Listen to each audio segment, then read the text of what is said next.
Kisah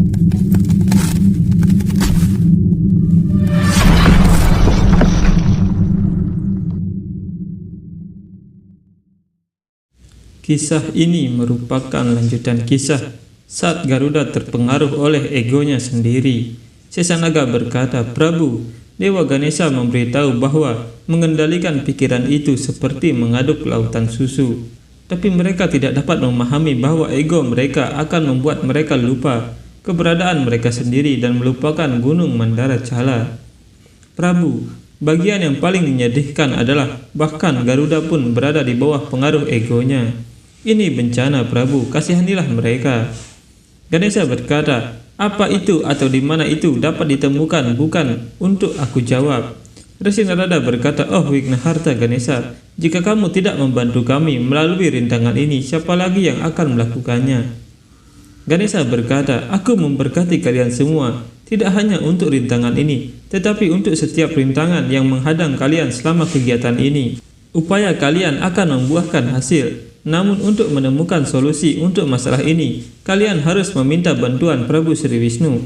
Semoga keberuntungan menyertai kalian semua." Wajrang berkata, "Jika Dewa Wisnu memiliki solusinya, mengapa kita harus mengalami masalah ini?" Garuda berkata, "Wajrang, kamu berbicara seolah-olah beliau melakukan ini dengan sengaja. Kepentinganmu untuk menemukan ramuan keabadian tidak sebanding dengan keinginan Prabu Sri Wisnu untuk bertemu Dewi Laksmi."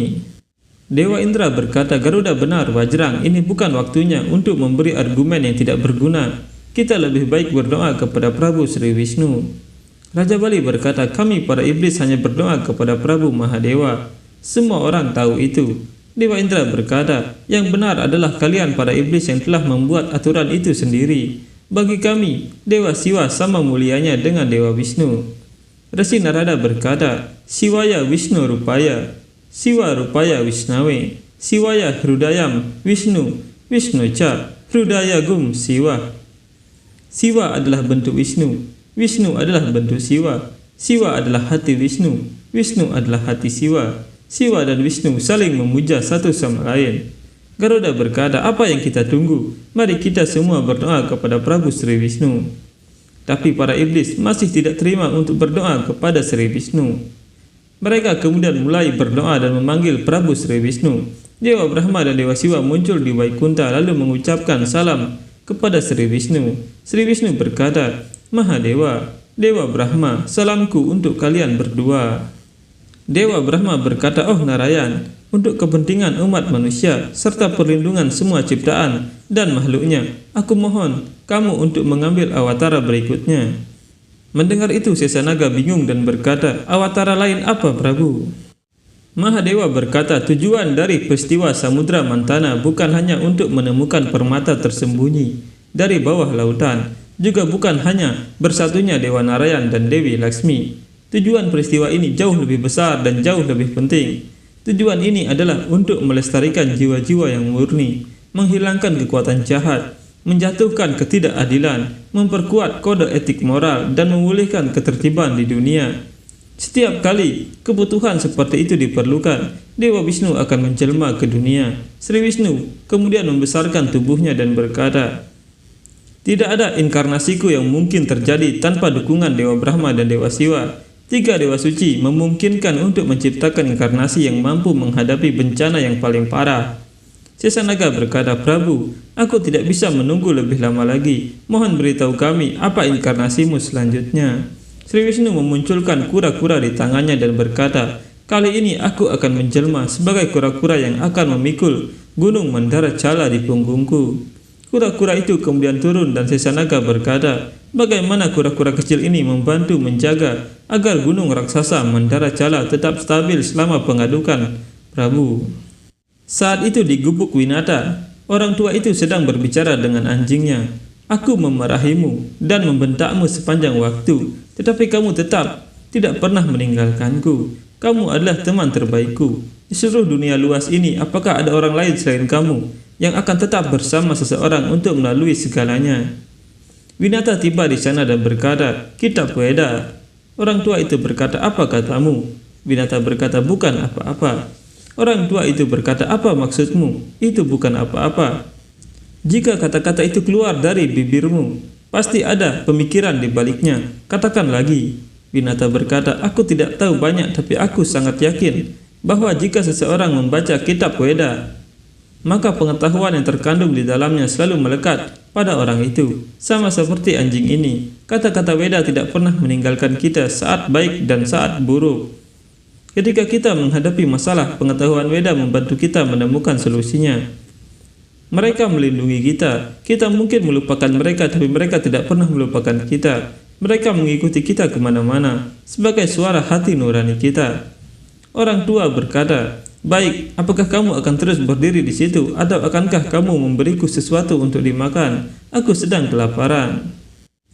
Winata berkata, "Maafkan aku, ini makananmu." Orang tua itu mulai memakan makanannya, dan Winata berkata, "Brahmana, apakah kamu baik-baik saja?" Orang tua itu berkata, "Mengapa? Apa yang bisa terjadi padaku?"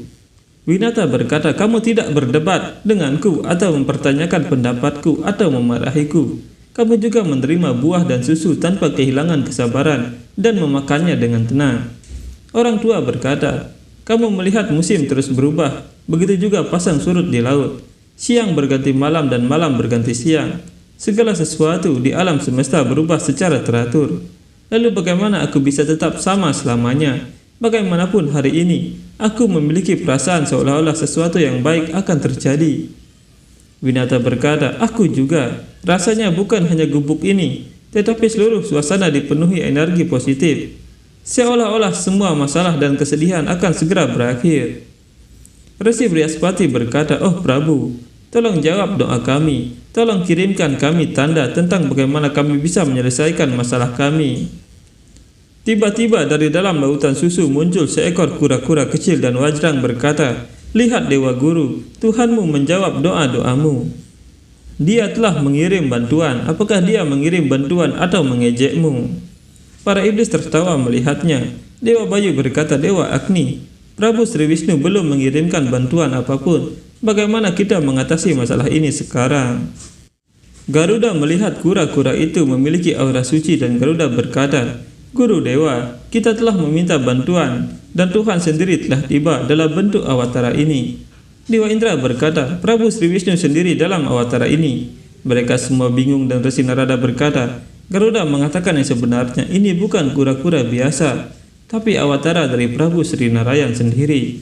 Kura-kura itu kemudian mulai tumbuh semakin besar dan Resi Narada berkata, "Lihat, Tuhan telah menjelma sebagai kura-kura. Dia adalah kurma awatara." Mereka semua kemudian memberi sembah kepada kurma awatara. Kurma awatara kemudian menyelam ke dalam lautan. Garuda berpikir kemana kura-kura itu pergi. Mereka semua bingung karena kura-kura itu menghilang. Kurma awatar kemudian mulai mengangkat gunung Mandara Cala dan perlahan-lahan gunung mulai muncul di permukaan. Sri Wisnu muncul di puncak gunung Mandara Cala dan mereka semua memberi sembahnya. Seluruh dunia bisa menyaksikan Sri Wisnu yang berdiri di atas gunung Mandara Cala. Garuda berkata, "Oh Prabu, dengan muncul sebagai kurma awatara, kamu telah menstabilkan gunung Mandara Cala. Tapi ibu memberitahuku setiap awataramu memiliki makna spiritual. Mohon mencerahkan kami semua tentang hal yang sama." Sesanaga berkata, "Bahkan aku memiliki pertanyaan yang sama, Prabu." Sri Wisnu berkata, "Kalian bersaudara memiliki rasa ingin tahu yang sama, Sesanaga." Mahadewa berkata, "Itu tidak terbatas hanya pada Sesanaga dan Garuda, tapi bahkan aku ingin tahu Narayan." Resi Narada bingung sekarang karena orang lain menanyakan pertanyaan ini sebelum dia. Sri Wisnu berkata, "Samudra Mantana melambangkan pengadukan pikiran, dan untuk membangkitkan pikiran seseorang membutuhkan pikiran yang stabil. Kurma atau kura-kura ini melambangkan stabilitas. Ketika merasakan gangguan di sekitarnya, dia menarik diri ke dalam cangkangnya. Demikian pula ketika situasi tidak menguntungkan, kita semua harus melihat ke dalam diri kita. Karena sebesar apapun kemungkinannya, tidak ada yang bisa memberikan jawaban yang lebih baik daripada diri sendiri."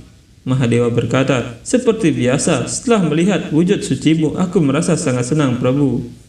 Dewa Brahma berkata, "Oh Narayan, aku harus pergi sekarang, izinkan aku." Sri Wisnu berkata, "Dewa Brahma, Mahadewa, kalian berdua sadar bahwa mengaduk lautan susu tanpa bantuan kalian secara logika tidak mungkin.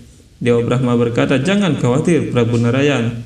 Mahadewa berkata, "Peristiwa ini adalah kehendakmu sendiri, Narayan."